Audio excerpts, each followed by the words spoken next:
The statement points to lag times. I'm wondering if you can walk us through how you judge those lag effects, what that timeline looks like over the coming months or even a year, and where you would expect it to show up in different parts of the economy.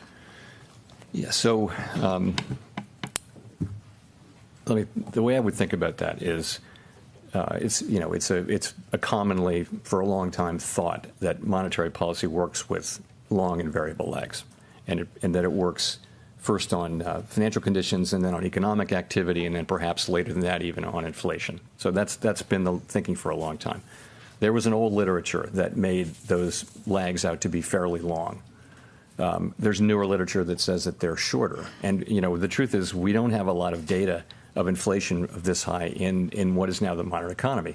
One big difference now is that it used to be that you would raise the federal funds rate, financial conditions would react, and then that would affect economic activity and inflation. Now, financial conditions react well before, in expectation of monetary policy. That's the way it has moved for a quarter of a century, is in the direction of financial conditions, then monetary policy, because the markets are thinking what is the central bank going to do. And there are plenty of economists that also think that once financial conditions change, that the effects on the economy are actually faster than they would have been before. We don't know that. I guess the thing I would say is it's highly uncertain.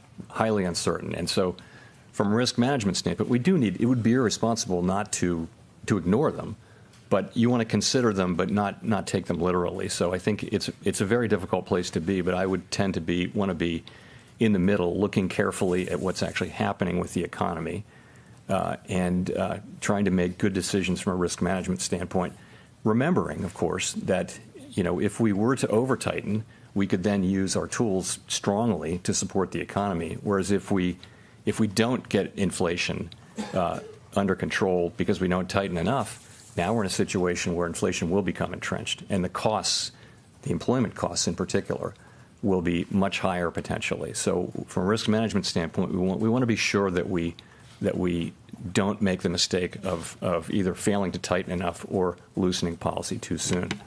And if I could follow up, should we interpret the addition to the statement to mean that more weight is put into those lag effects than they would have been after previous rate hikes? So I think as we move now into restrictive territory, as we make these ongoing rate hikes and policy becomes more restrictive, it'll be appropriate now to be thinking more about lag. Of course, we think about the lags are just sort of a basic part of monetary policy, but we will be thinking about them.